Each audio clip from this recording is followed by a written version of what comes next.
চলে গেছেন তায়েফে।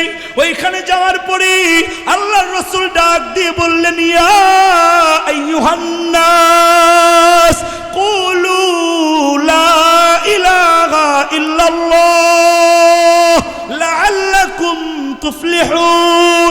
এরে তায়েফের মানুষ, বলো আল্লাহ ছাড়া কোনো ইলাহ নাই, তাহলে তোমরা সফলতা অর্জন করবে।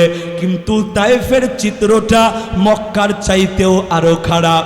তায়েফের ছোট ছোট বাচ্চারা আল্লাহর রাসূলকে পাগল বলে খেপায়।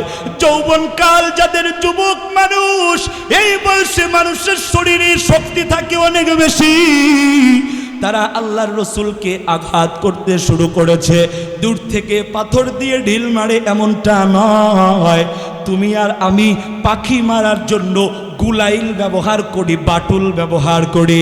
তায়েফের মানুষেরা আল্লাহর রাসূলকে আঘাত করার জন্য এই গুলাইল বাটুল ব্যবহার করেছে।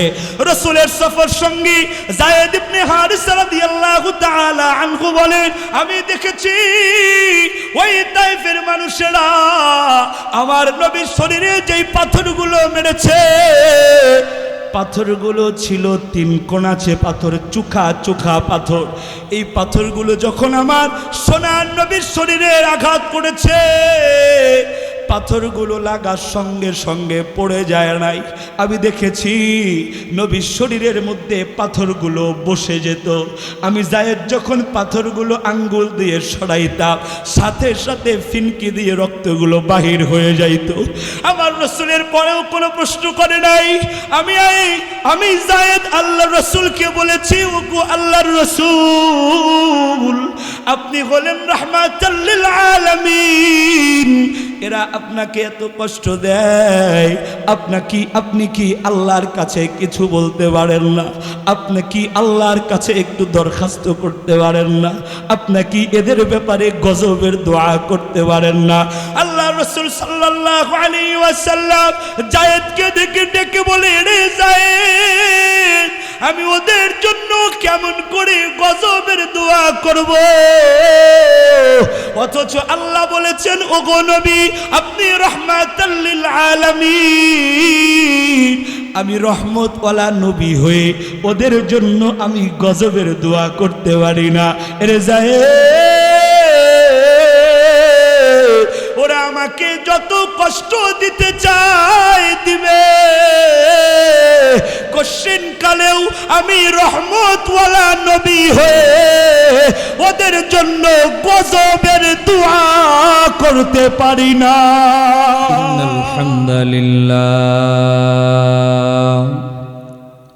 নাহমাদুহু ওয়া নাস্তাঈনুহু ওয়া নাস্তাগফিরুহু ওয়া নু'মিনু বিহি ওয়া নাতাওয়াক্কালু আলাইহি ونعوذ بالله من شرور أنفسنا ومن سيئات أعمالنا من يهده الله فلا مضل له ومن يضلله فلا هادي له ونشهد أن لا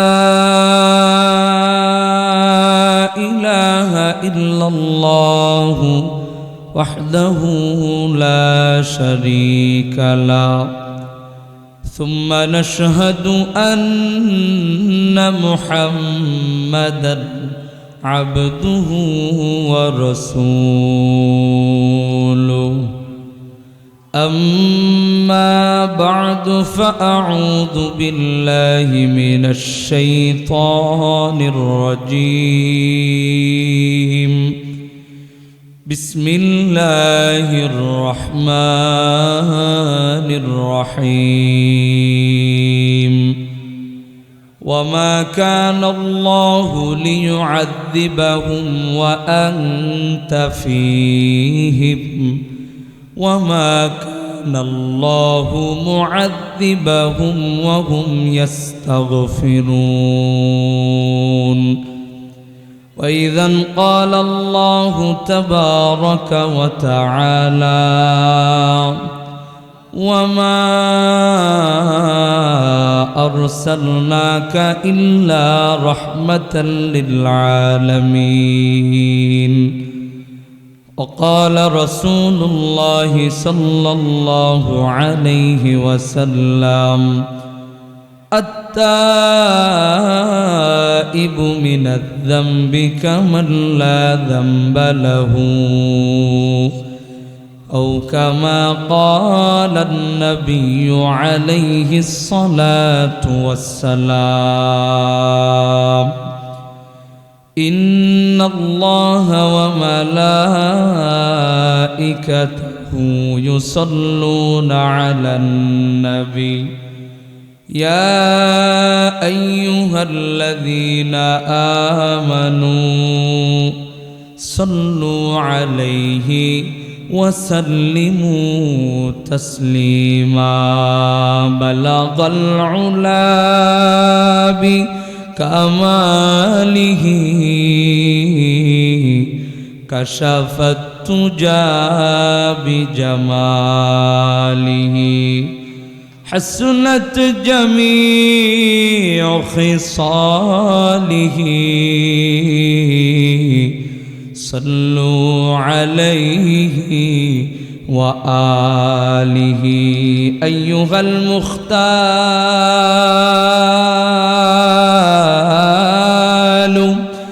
في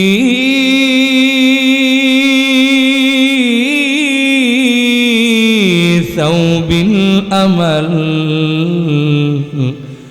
والمباهي باطراز في الحلل والمجاري في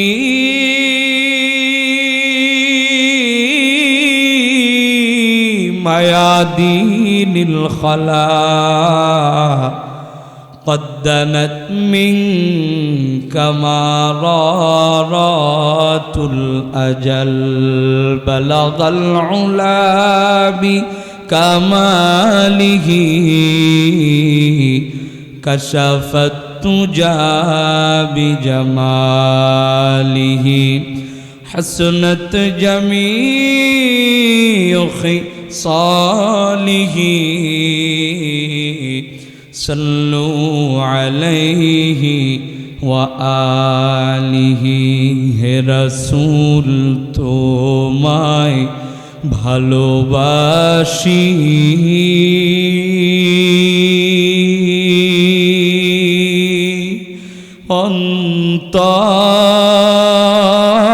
অন্তরে শুধুই মুখে নয়।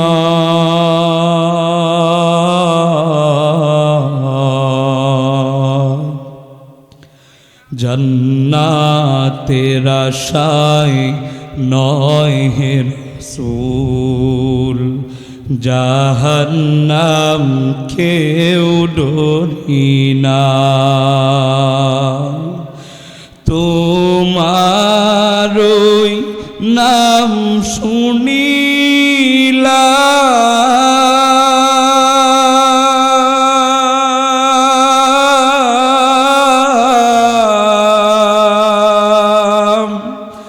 এই চোখে দেখলাম না।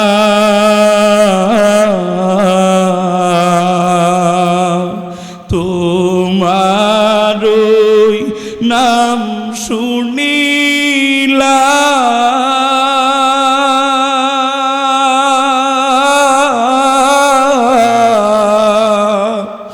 এই চোখে দেখলাম না।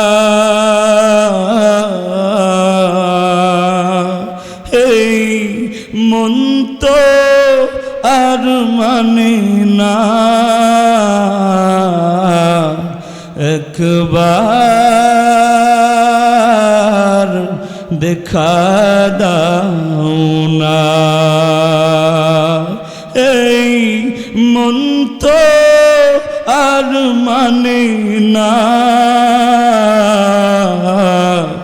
একবার দেখা দাও না। হে রাসূল তোমায় ভালোবাসি,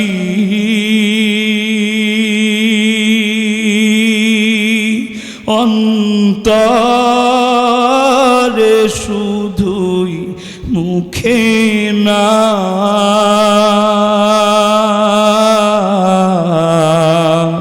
জান্নাতের আশায় নয় হে রাসূল, জাহান্নাম কেউ ডরি না।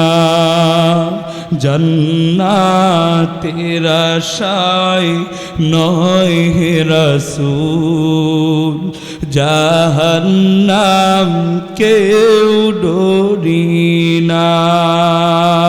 লা ইলাহা ইল্লাল্লাহ, লা ইলাহা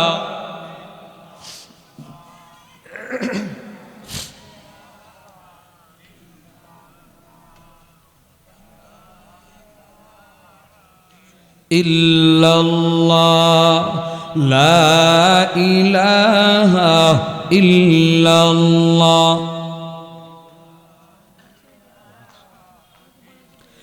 লা ইলাহা ইল্লাল্লাহ, মুহাম্মাদুর রাসূলুল্লাহ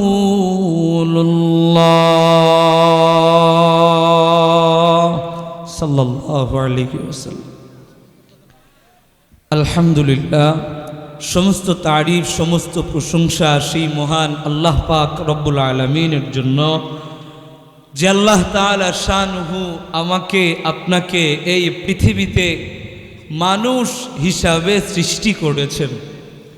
আল্লাহ তাআলা যদি আমাদেরকে মানুষ না বানিয়ে গরু, ছাগল, শিয়াল, কুকুর বানাইতো, আমরা আল্লাহর উপরে কোনো প্রশ্ন উঠাইতে পারতাম? কথা বলতে হবে। আমরা আল্লাহর উপরে কোনো প্রশ্ন উঠাইতে পারতাম? আমাদের কি এই ক্ষমতা ছিল? আমরা কি কোনোদিন আল্লাহকে বলেছি আল্লাহ আমাদেরকে মানুষ করে সৃষ্টি করো? কখনো বলেছি আমরা? আমাদের বাবা মারা কি কখনো আল্লাহর কাছে বলেছিল? কেউ বলে নাই। কেউ আমার আপনার জন্য দোয়াও করে নাই, আমরাও দরখাস্ত করি নাই। বিনা চাওয়ায়, বিনা দরখাস্তে, বিনা দোয়ায় আল্লাহ তাআলা আমাকে আপনাকে মানুষ হিসাবে সৃষ্টি করে পশু পাখির যেই লাঞ্ছনা, এই লাঞ্ছনা থেকে আমাকে আপনাকে হেফাজত করেছেন। এজন্য দিল থেকে মহান রবের প্রতি শুকরিয়া ইমানে আওয়াজ দিয়ে পড়ি আলহামদুলিল্লাহ। আল্লাহ রব্বুল আলামিন আমাকে আপনাকে মানুষ হিসাবে সৃষ্টি করার পরে পৃথিবীতে আল্লাহর সৃষ্ট যত বস্তু আছে, যত মাখলুক রয়েছে, বলা হয়ে থাকে মাখলুকের সংখ্যা 18,000। এ কথাটা সঠিক নয়। মাখলুকদের সংখ্যা কত এটা আমি আপনি গণনা করে শেষ করতে পারবো না। এটা গণনা করা আমার আপনার পক্ষে সম্ভব না। তবে 18,000 জিন্স এটা বলা যাইতে পারে, 18,000 জাত বলা যাইতে পারে। তবে মাখলুকের সংখ্যা কোটি কোটি কোটি কোটি অগণিত, এটা গণনা করা সম্ভব না।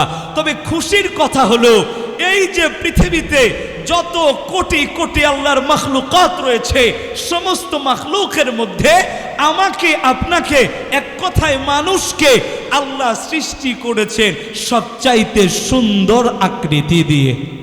সুবহানাল্লাহ, জোরে বলবেন না? মানুষ সবচাইতে সুন্দর। যদি মানুষ কালো হয় তবুও মানুষ সুন্দর, যদি মানুষ অন্ধ হয় তবুও মানুষ সবার চাইতে সুন্দর, মানুষের যদি হাত না থাকে তবুও মানুষ সবার চাইতে সুন্দর, মানুষ যদি ল্যাংড়া হয় তবুও মানুষ সবার চাইতে সুন্দর, মানুষ যদি বোবা হয় তবুও মানুষ সবার চাইতে সুন্দর। এর একটা উদাহরণ আপনাদেরকে দেই। আমি যখন মুফতি পড়ি, ফতোয়ায়ে শামি কিতাব আমাদেরকে পড়িয়েছেন উস্তাদে মুহতারাম মুফতি আবুল বাশার কাসেমি দামাত বারাকাতুহু। উস্তাদ আমাদেরকে শুনাইছেন ইমামে আজম আবু হানিফা রহমাতুল্লাহ আলাইহির সময় এক আল্লাহর বান্দা, একটু ধনী মানুষ, সন্ধ্যাবেলায় নিজের ঘরের বউকে নিয়ে উঠেছে বাড়ির ছাদে আকাশের চাঁদ দেখার জন্য। কেউ কেউ বলেছেন এই ঘটনাটা ঘটেছে বাদশাহ হারুনুর রশিদের সাথে, আমি সেদিকে যাব না। তো উনি ছাদে উঠছে আকাশের চাঁদ দেখার জন্য।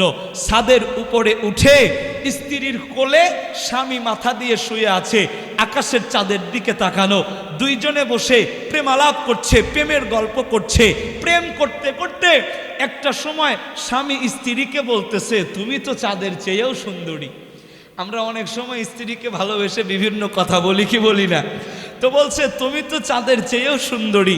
এখন স্ত্রী বলে, আপনার কি তারতুর সব ছিঁড়ে গেল নাকি? মানুষ কোনোদিন চাঁদের চেয়ে সুন্দরী হয়? আমি চাঁদের চাইতে সুন্দর না, চাঁদই আমার চাইতে সুন্দর। তো লোকটা মনে মনে চিন্তা করে, আমি এত বড় লোক মানুষ, আর আমার বউ যদি চাঁদের চেয়ে সুন্দরী না হয়, তাহলে এই বউ রাখিয়া লাভ কি? রাগের মাথায় বলছে, তুই যদি চাঁদের চেয়ে সুন্দরী না হোস, তুই তালাক। এবার ওলামায়ে কেরামের থেকে ফতোয়া নেবেন। এবার একটা মাসআলা আমরা শিখি, রাগের মাথায়ও যদি কেউ তালাক দেয়, তালাক কার্যকর হয়, তালাক পতিত হয়। তবে রাগটা যদি এ পরিমাণ হয় যে সেন্স ঠিক নাই, মাথা ঠিক নাই, পাগল হয়ে গেছে, তখন ভিন্ন কথা। কিন্তু আমরা যেই রাগে তালাক দেই, আমাদের তো আর পাগল তো হই না, পাগল হই না, এর আগে যেই তালাক দেই এটা কার্যকর হয়ে যায়। তো বলছিলাম, তো এই লোকটা এখন রাগের মাথায় তালাক দিয়ে ফেলেছে, তালাক কার্যকর হবে কি হবে না? কথা বলেন, তালাক কার্যকর হবে। এবার তো আচ্ছা আচ্ছা, মাশাআল্লাহ, আমাদের আজকের মাহফিলের যিনি প্রধান মেহমান, আপনি বসেন, আমাদের মাহফিলের যিনি প্রধান মেহমান, সুদূর কুষ্টিয়া থেকে আগত হযরত মাওলানা তাহের বিন মেহের সাহেব, জনাব মাওলানা সাহেব আমাদের মাঝে এসে উপস্থিত হয়েছেন। সকলে আওয়াজ করে পড়ি আলহামদুলিল্লাহ, নারায়ে তাকবীর। আল্লাহ রাব্বুল আলামিন আজকের মাহফিলকে ভরপুর কবুল করুন, সকলে পড়ি আমিন। আমি আবার অনুরোধ করছি, গেটের কাছে আমার যে যুবক ভাইরা দাঁড়িয়ে আছেন, আমি আপনাদের অনুরোধ করব, অল্প একটু সময় আপনাদেরকে কষ্ট দিব, দূর থেকে এসেছি, খুব দামি কিছু কথা বলার চেষ্টা করব। আউল ফাউল কথা বলে আপনাদের মূল্যবান সময় নষ্ট করব না ইনশাআল্লাহ। একটু কষ্ট করে বসি।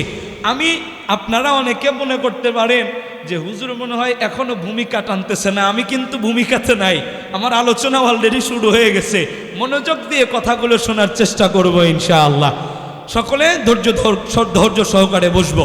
তো বলছিলাম, এই লোকটা এখন রাগের মাথায় তালাক কার্যকর হয়ে গেছে। এবার তার হুঁশ ফিরছে, কি করলাম, হায় হায়, এ হুজুরের কাছে যায়, আরেক হুজুরের কাছে যায়, গিয়ে বলে, হুজুর আমি তো রাগের মাথায় বলে ফেলেছি, কোনো রকম আমার সংসারটারে একটু বাঁচাইয়া দেন, আমি আর কখনো এই ভুল করব না। তো যে হুজুরের কাছেই যায়, সেই হুজুরই বলে যে আপনার স্ত্রী তো চাঁদের চেয়ে সুন্দরী না, তাহলে আপনার স্ত্রী তালাক হয়ে গেছে, এই বউ নিয়ে আপনি আর সংসার করতে পারবেন না। লোকটা খুব পেরেশান, চিন্তিত। হঠাৎ তার মনে পড়ছে, সব হুজুরই তো শেষ, আর এক হুজুর বাকি আছে, আবু হানিফা রহমাতুল্লাহি আলাইহি, তার কাছে একটু যাই, দেখি তো সে কি বলে। যাওয়ার পরে ইমাম সাহেবের কাছে বলতেছে, হুজুর আমি তো রাগের মাথায় বলে ফেলেছি যে তুই যদি চাঁদের চেয়ে সুন্দরী না হোস, তুই তালাক। এখন তো আমার স্ত্রী আসলেও তো চাঁদের চেয়ে সুন্দরী না, সবাই বলতেছে তালাক হয়ে গেছে, আপনি কোনো রকম আমার সংসারটারে একটু বাঁচাইয়া দেন। ইমামে আজম আবু হানিফা রহমাতুল্লাহি আলাইহি বলে, ভাই আপনি বউ নিয়ে নিশ্চিন্তে বাড়িতে চলে যান, আপনার স্ত্রী তালাক হয় নাই। কেন? বলে প্রকৃতই আপনার স্ত্রীকে আল্লাহ চাঁদের চাইতেও সুন্দর করে বানাইছেন। সুবহানাল্লাহ বলে, আপনার স্ত্রী তো চাঁদের চেয়ে সুন্দরী। এবার বলে, সব হুজুর ফতোয়া দিল আমার স্ত্রী চাঁদের চেয়ে সুন্দরী না, আর আপনি ফতোয়া দিলেন আমার স্ত্রী চাঁদের চেয়ে সুন্দরী। ইমামে আজম বলে, ভাই আপনার স্ত্রী যে চাঁদের চেয়ে সুন্দরী, শুধু আপনার স্ত্রী না, পৃথিবীতে আল্লাহর সৃষ্ট যত মানুষ রয়েছে, সমস্ত মানুষকে আল্লাহ চাঁদের চাইতেও সবচাইতে সুন্দর করে বানাইছে। শুধু চাঁদ না, পৃথিবীতে যত সুন্দর বস্তু রয়েছে, সমস্ত সুন্দরের মধ্যে মানুষকে আল্লাহ সবচাইতে সুন্দর করে বানাইছেন। যার প্রমাণ স্বরূপ আল্লাহ বলেন, লাকাদ খালাকনাল ইনসানা ফি আহসানি তাকওয়িম, মানুষকে সৃষ্টি করেছি সবচাইতে সুন্দর আকৃতি দিয়ে, অতএব তোমার স্ত্রী চাঁদের চেয়েও সুন্দরী। পৃথিবীতে আল্লাহর সৃষ্ট যত মানুষ রয়েছে, সমস্ত মানুষ পৃথিবীতে সবচাইতে সুন্দর। তাহলে এক নাম্বার, আল্লাহ আমাদেরকে মানুষ বানালেন। দুই নাম্বার, সবচাইতে সুন্দর করে বানালেন। তিন নাম্বার, একটা মহা গুরুত্বপূর্ণ নিয়ামত আল্লাহ তাআলা আমাকে আপনাকে দান করেছেন বিনামূল্যে, বিনা দরখাস্তে, বিনা চাওয়ায়। মুসলমান, একটা প্রশ্নের জবাব দেন, এই পানির অপর নাম কি? কথা বলতে হবে।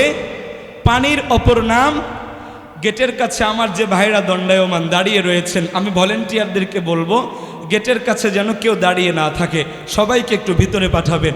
তাহলে পানির অপর নাম কি? জীবন। এ নাম আমরা কেন দিয়েছি? কারণ পানি ছাড়া মানুষ বাঁচতে পারে, পানি ছাড়া মানুষ বাঁচে। কিন্তু রমজান মাসে 15 ঘন্টা, 16 ঘন্টা, 17 ঘন্টা পানি না খেয়ে আমরা থাকতে পারি কি পারি না? কথা বলেন, পারি। এখানে এমন কেউ আছেন নিঃশ্বাস বন্ধ করে 5 মিনিট থাকতে পারবো? নিঃশ্বাস বন্ধ করে কেউ 5 মিনিট থাকতে পারবো? তাহলে নিঃশ্বাসের অপর নাম কি? কই, এ নাম তো কোনো বিজ্ঞানী দিল না। তাহলে নিঃশ্বাসের অপর নাম, কারণ নিঃশ্বাস ছাড়া 5 মিনিটও টিকতে পারবো না। মহা একটা গুরুত্বপূর্ণ নিয়ামত। কিছুদিন আগে সারা পৃথিবীব্যাপী করোনা মহামারী একটা আঘাত এনেছিল পুরা পৃথিবীতে। এই করোনা ভাইরাসে যদি কেউ আক্রান্ত হতো, এর সবচেয়ে বড় অসুবিধা হতো সে নিঃশ্বাস নিতে পারত না, অক্সিজেন ব্যবহার করতে হতো। জার্মানিতে এক মহিলা এই করোনা ভাইরাসে আক্রান্ত, 17 দিন 18 দিন উনি হসপিটালে ভর্তি। গ্লাসের একটা রুমের মধ্যে ওনাকে রাখা হয়েছে, প্রত্যেকটা দিন ওনার অক্সিজেন ব্যবহার করা হয়েছে। 17-18 দিন পরে উনি যখন সুস্থ হয়ে বাড়িতে ফিরবে, ওই সময় হসপিটাল কর্তৃপক্ষ তার হাতে একটা বিলের কাগজ ধরায় দিছে। মহিলা এই বিলের কাগজ দেখে কান্না শুরু করেছে। রিসেপশনে যেই লোকটা বসা, সে মনে মনে চিন্তা করতেছে যে মহিলা মনে হয় এত টাকা পরিশোধ করতে পারবে না, এজন্য মনে হয় কান্না করছে। তো লোকটা এসে মহিলাকে বলছে, মাগো তুমি কেঁদো না, আমাদের এখানে একটা দরখাস্ত করো, সরকারিভাবে তোমার সমস্ত খরচ বহন করে নেওয়া হবে। মহিলা এবার হাউমাউ করে ওই রিসেপশনের লোকটাকে ডেকে বলে, বাবা তোমাদের এই 17 দিন 18 দিনের অক্সিজেনের বিল আমি দিতে পারবো না, এজন্য তো আমি কাঁদি না। ও মা, তুমি কেন কাঁদো? মহিলা জবাব দিয়ে বলে, বাবা তোমাদের এই 17 দিন 18 দিনের অক্সিজেনের বিল যদি এত টাকা হয়, আমার বয়স এখন 70 বছর। কিয়ামতের দিন আমার আল্লাহ যদি বলে 17 দিনের অক্সিজেনের বিল না দিয়ে দুনিয়ার হসপিটাল ওয়ালারা তোমাকে বাসায় যেতে দেয় নাই, আজকে আমি আল্লাহ তোমাকে আটকিয়ে দিলাম 70 বছরের অক্সিজেনের বিল না দিয়ে আমি আল্লাহ তোমাকে যেতে দিব না। ওই সময় আমি কি জবাব দিব? আল্লাহর কাছ থেকে কিভাবে মুক্তি পাবো? এই চিন্তায় আমি স্থির থাকতে পারি না। চিৎকার করে বলি আল্লাহু আকবার। আমি স্থির থাকতে পারি না। তোমার 17 দিনের অক্সিজেনের বিল যদি এত টাকা হয়, আমার রব প্রতিটা সেকেন্ডে আমাকে অক্সিজেন দেয়, রব আমার থেকে একটা পয়সা নেয় না। কিয়ামতের দিন আমার রব যদি আমাকে আটকায়, আমি কি জবাব দিব? মুসলমান, একটু আওয়াজ যদি থাকে, তোমার ঈমান যদি থাকে, এই শাহাদাত আঙ্গুল উঁচু করে বলো, বিনা মূল্যে বিনা দরখাস্তে যিনি আমাদেরকে 24টা ঘন্টা অক্সিজেন দেয়, তিনি কে? একটু আওয়াজ করে শাহাদাত আঙ্গুল উঁচাও, তিনি কে?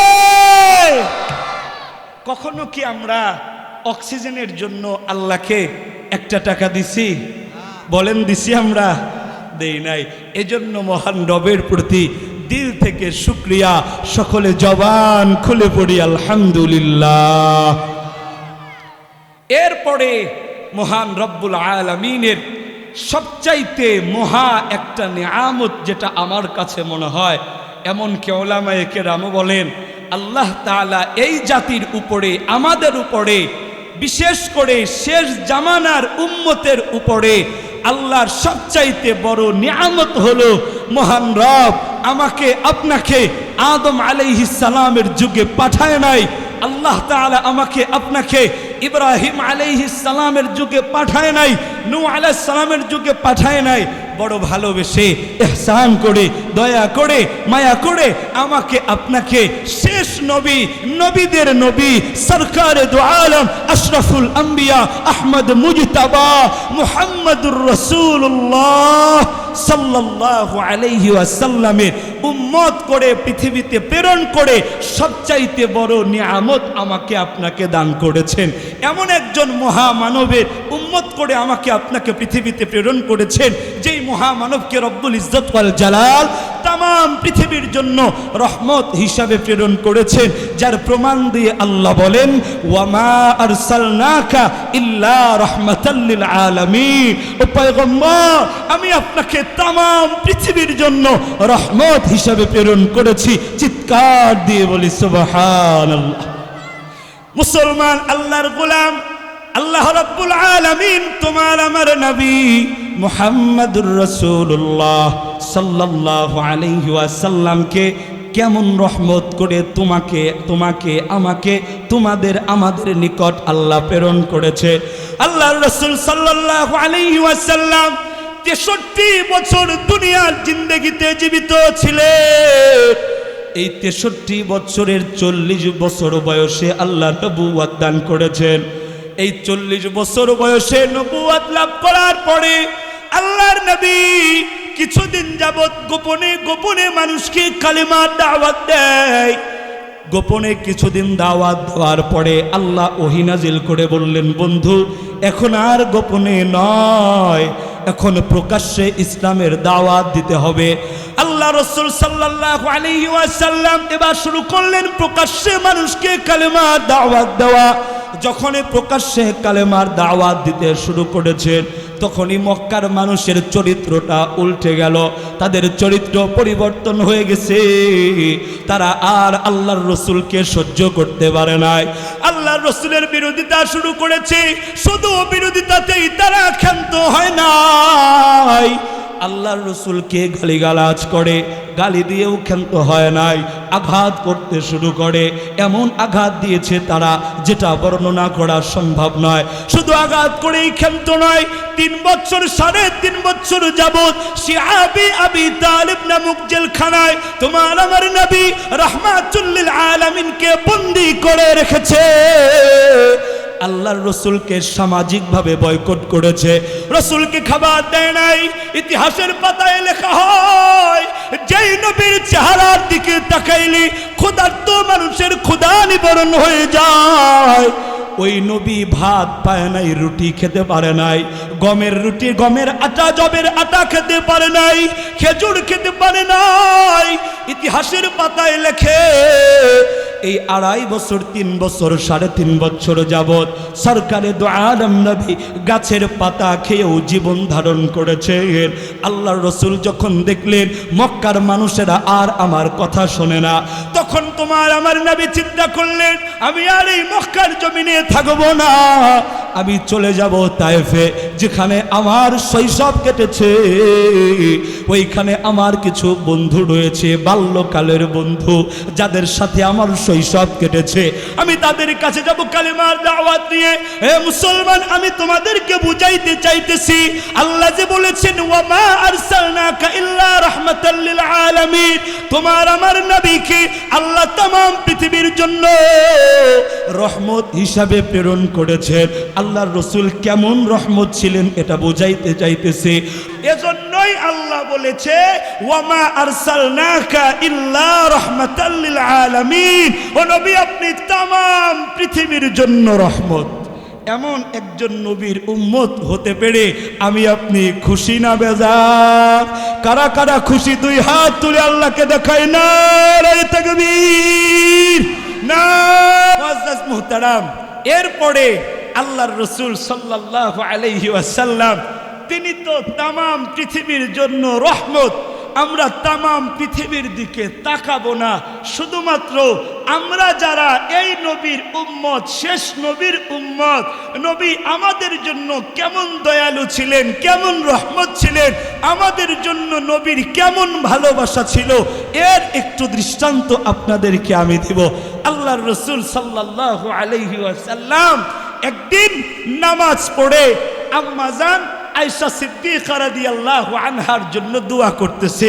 আল্লাহর রাসূল নামাজ পড়ে আল্লাহর কাছে দোয়া করে, আল্লাহ আমার আয়েশার জীবনের সগীরা গুনাহগুলো মাফ করে দাও, আমার আয়েশার জীবনের কবিরা গুনাহগুলো মাফ করে দাও। ও আল্লাহ, আমার আয়েশার উপরে জাহান্নামের আগুন হারাম করো।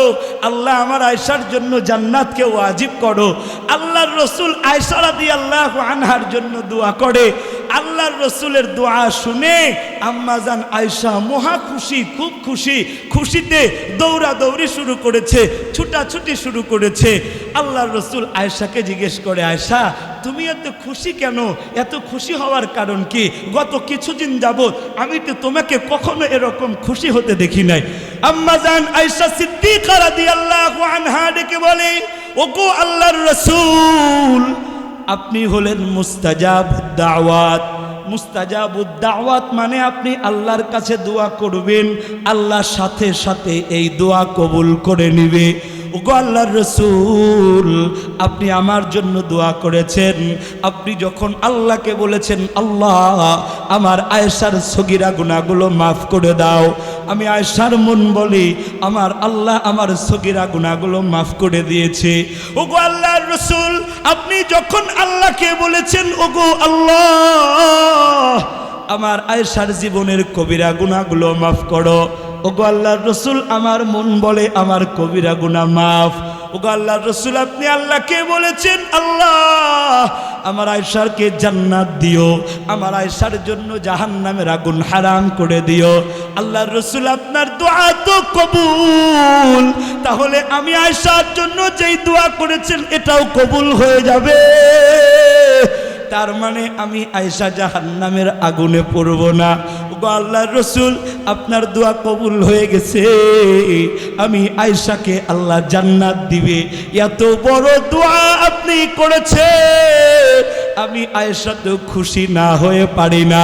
এ মুসলমান, এবার তোমার আমার নবী আম্মাজান আয়েশা সিদ্দিকা রাদিয়াল্লাহু আনহাকে ডেকে বলে, ওগো আয়েশা, তোমার জন্য মাত্র এক ওয়াক্ত নামাজ পড়ে দোয়া করি, এই জন্য তুমি এত খুশি। আয়েশা শোনো, আমি নবী চলে যাওয়ার পরে আমার কিছু গুনাহগার উম্মত আসবে। আমি নবী দুনিয়া থেকে চলে যাওয়ার পরে আমার কিছু উম্মত আসবে, যারা পেঁয়াজের ক্ষেত লাগাইতে চলে যাবে তো নামাজের কথা ওদের মনে থাকবে না, রসুনের ক্ষেত লাগাইতে যাবে তো রোজার কথা ওদের মনে থাকবে না। এরে আয়েশা, তোমার জন্য এক ওয়াক্ত নামাজ পড়ি, এই জন্য তুমি এত খুশি। তাহলে শোনো, আমি নবী চলে যাওয়ার পরে আমার যত উম্মত আসবে, আমি নবী ওদের জন্য এক ওয়াক্ত না, দুই ওয়াক্ত না, প্রত্যেকটা দিন 5 ওয়াক্ত নামাজ পড়ে দোয়া করি। আমি 5 ওয়াক্ত নামাজ পড়ে চিৎকার করে করে বলি, আল্লাহ এরা আমার পাগল উম্মত, আল্লাহ আমাকে না পাওয়ার কারণে কোরআনের সঠিক দিশাটা ওরা পাবে না। ওগো আল্লাহ, আমাকে না পাওয়ার কারণে ওরা সঠিক মতো দিনদারিত্ব করতে পারবে না। আল্লাহ গো, খবরদার খবরদার, আমার এই পাগল উম্মতটিরে তুমি সমূলে ধ্বংস করে দিও না। এ কারণেই হয়তো আল্লাহ বলেছে, ওয়ামা আরসালনাকা ইল্লা রাহমাতাল লিল আলামিন। ও নবী, আপনি तमाम পৃথিবীর জন্য রহমত।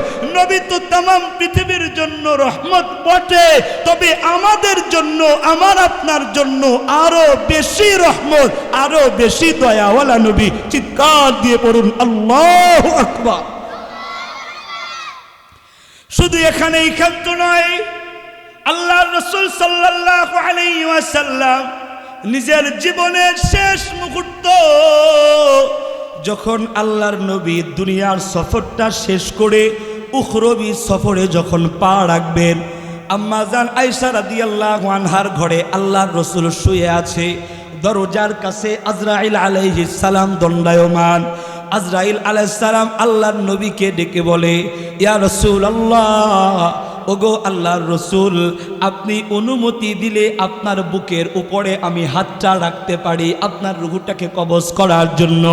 আল্লাহর নবী ডেকে বলে, ওগো ভাই আজরাইল, আমি অনুমতি দিলে তো তুমি আমার বুকের উপরে হাতটা রাখতে পারো, কিন্তু ভাই আজরাইল, এখনো আমার ভাই জিবরাইলের সাথে আমার কিছু কথা বাকি আছে। আল্লাহ তাআলা জিবরাইল আলাইহিস সালামকে পাঠিয়ে দিয়েছে। জিবরাইল আমিন এসে রাসূলকে সালাম দিয়ে বলে, ইয়া রাসূলুল্লাহ, ইয়া হাবিবাল্লাহ, ওগো আল্লাহর রাসূল, আপনি আমাকে কি বলতে চান? আল্লাহর রাসূল জিবরাইলের দিকে তাকিয়ে দেখে জিবরাইল আমিন অঝরে কান্না করে যাচ্ছে। আল্লাহর রাসূল জিজ্ঞেস করে, ভাই জিবরাইল, দুনিয়ার সফর শেষ করব তো আপনি কেন আমার জন্য কাঁদছেন? আপনি কেন কান্না করছেন? জিবরাইল আমিন জবাব দিয়ে বলে, ইয়া রাসূলুল্লাহ, আদম আলা নবিয়িনা আলাইহিস সালাম থেকে শুরু করে আজ পর্যন্ত যত নবী পৃথিবীতে আগমন করেছে সমস্ত নবীর কাছে আমি জিবরাইল ওহী নিয়ে এসেছি। কারো কাছে 2 বার, কারো কাছে 4 বার, 10 বার, কারো কাছে 50 বার, কারো কাছে 100 বার, 200 বার, 400 বার। কিন্তু আপনি এমন একজন নবী যেই নবীর কাছে আমি জিবরাইল আগমন করেছি 24,000 বার। ওগো আল্লাহর রাসূল, আমার কান্নার কারণ হলো আমি জিবরাইল আজকে অবসরে চলে যাব, আমি রিটায়ার প্রাপ্ত হয়ে যাব, কারণ আপনার পরে আর কোনো নবী নাই, আর কারো কাছে আমি তো ওহী নিয়ে আগমন করব না। ওগো আল্লাহর রাসূল, আমি অবসরে চলে যাব, এই জন্য আমি কান্না করছি। তবে ওগো আল্লাহর রাসূল, আপনি কেন কাঁদছেন? আপনার তো খুশি হওয়ার কথা, কারণ আপনি আপনার পরম বন্ধু আল্লাহর সাথে সাক্ষাৎ করতে যাচ্ছেন। আল্লাহর নবী ডাক দিয়ে বলি, ও ভাই জিবরাইল, তুমিও এসেছো। আজরাইলও আমার দরজার সামনে দাঁড়িয়ে আছে। আমি আজরাইলকে অনুমতি দিলে আজরাইল আমার বুকের উপরে হাত রেখে আমার রূহটাকে কবজ করে নিবে। কিন্তু ওগো জিবরাইল ভাই, আমি দুনিয়ার সফর শেষ করে চলে যাব, কিন্তু আমার দিলের মধ্যে এখনো একটা প্রশ্ন বারবার উকি দেয়। জিবরাইল ভাই, আমার দিলের মধ্যে একটা প্রশ্ন বারবার আমাকে উকি দিয়ে বলে, ফামাল্লি বাদি লি উম্মতি। জিবরাইল রে, আমি তো দুনিয়া থেকে চলে যাব, তবে আমি চলে যাওয়ার পরে আমার গুনাহগার উম্মতগুলো কার কাছে আমি রেখে যাব? এরে জিবরাইল, আমি তো দুনিয়ার সফর শেষ করে চলে যাব, কিন্তু আমি চলে যাওয়ার পরে আমার গুনাহগার উম্মতগুলোকে আমি কার কাছে রেখে যাব? ওদেরকে কে দেখে রাখবে? আল্লাহ রাব্বুল আলামিন ওহী নাজিল করে রেখে বলে, ওগো বন্ধু, খবরদার আপনি পেরেশানিত হবেন না, আপনি চিন্তিত হবেন না, আপনি ঘোষণা শুনেন, লা আতরুকু উম্মাতাকা ফারদাও ওয়ালা ওয়াহদা। আমি আপনার উম্মতকে কখনো একা একা ছেড়ে দিব না। এরে মুসলমান, এ তো গেল দুনিয়ার জিন্দেগিতে নবীর তোমার আমার প্রতি ভালোবাসা, কিন্তু তোমার আমার নবী দুনিয়ার জিন্দেগিতেই ভালোবাসাটাকে ক্ষান্ত করে নাই। কিয়ামতের ময়দান যখন শুরু হয়ে যাবে, আল্লাহর রাসূল সাল্লাল্লাহু আলাইহি ওয়াসাল্লাম দুনিয়া থেকেই আমাকে তোমাকে জানিয়ে দিচ্ছেন। আল্লাহর নবী ঘোষণা করে বলছেন, উম্মত, তোদেরকে আমি ভালোবেসেছি দুনিয়াতেই ক্ষান্ত নয়। আমি যে তোদের জন্য রহমত, এটা দুনিয়ার মধ্যেই সীমাবদ্ধ নয়, আমি কিয়ামতের ময়দানেও তোমাদের জন্য রহমত। কেমন রহমত? আমি কিয়ামতের দিনের জন্য আমার ভালোবাসার প্রথম নমুনাটা কি হবে? আল্লাহর আল্লাহর রাসূল ডেকে বলেন লিকুল্লি নাবিয়িন দাওয়াতুন মুস্তাজাবা, প্রত্যেকটা নবীর জন্য একটা মুস্তাজাবুদ দাওয়া, একটা স্পেশাল দোয়া আল্লাহ দিয়েছেন। নবীগণ যখন এই স্পেশাল দোয়াটা করবে আল্লাহ সাথে সাথে কবুল করে নেবেন। আদম আলাইহিস সালাম এই স্পেশাল দোয়াটা দুনিয়াতেই করেছেন, মূসা আলাইহিস সালাম স্পেশাল দোয়াটা দুনিয়াতেই শেষ করেছেন, নূহ আলাইহিস সালাম স্পেশাল দোয়াটাকে দুনিয়াতেই শেষ করেছেন, ইব্রাহিম খলিলুল্লাহ, ইসমাইল জবিহুল্লাহ, সবাই সমস্ত নবী এই স্পেশাল দোয়াটাকে দুনিয়াতেই শেষ করেছেন। কিন্তু নবী ডাক দিয়ে বলে উম্মত, আমি আমার ওই স্পেশাল দোয়াটা দুনিয়াতে তোদের জন্য করি নাই, ওই স্পেশাল দোয়াটা আমি রাসূল আমার উম্মতের জন্য কিয়ামতের ময়দানের জন্য স্টক করে রেখে দিয়েছি। কিয়ামতের ময়দান যখন কায়েম হবে, সমস্ত নবীরাও যখন নাফসি নাফসি শুরু করবে, রে উম্মত, ওই সময় আমি আল্লাহর কাছে চলে যাব। আমি আল্লাহর কাছে গিয়ে মাকামে মাহমুদের সিজদায় পড়ে কাঁদতে থাকবো। আল্লাহ যখন আমাকে বলবেন বন্ধু মাথা উঠাও, আমি মাথা উঠানোর পরে আল্লাহকে ডেকে ডেকে বলবো ওগো আল্লাহ, সমস্ত নবীর জন্য স্পেশাল একটা দোয়া দিয়েছো। সমস্ত নবীরা তাদের দোয়াগুলো দুনিয়াতে শেষ করে দিছে, কিন্তু আমি নবী পাথরের আঘাত সহ্য করেছি, আমি নবী খাবারের কষ্ট সহ্য করেছি, পেটে পাথর বেঁধেছি, আমি নবী দুনিয়ার মানুষের গালিগালাজ সহ্য করেছি, আমি নবী যখন সিজদায় গিয়েছি ওরা আমার মাথার উপরে পচা নাড়ি ভুড়িগুলো চাপায়া দিছে, কিন্তু আল্লাহ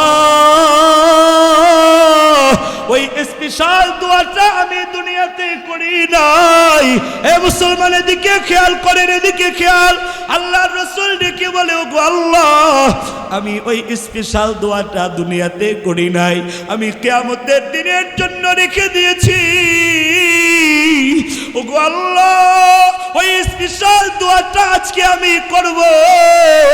রব্বি হাবলি উম্মতি, আমি আল্লাহকে ডেকে বলবো আল্লাহ, আমার একটা উম্মত যেন জাহান্নামে না যায়। আল্লাহ, আমি আমার জামার আঁচলটাকে পেতেছি, আমার উম্মত গুলোরে আমার জামার আঁচলের মধ্যে দিয়া দাও। এ মুসলমান, এ কারণেই হয়তো আল্লাহ বলেছে ওয়ামা আরসালনাকা ইল্লা রাহমাতাল লিল আলামিন। ও নবী, আপনি তামাম পৃথিবীর জন্য রহমত। আমি তামাম পৃথিবীর কথা বলি না, নবী তোমার আমার জন্য কেমন রহমত, তোমাকে আমাকে কতটা ভালোবাসে এর একটু প্রমাণ দিলাম।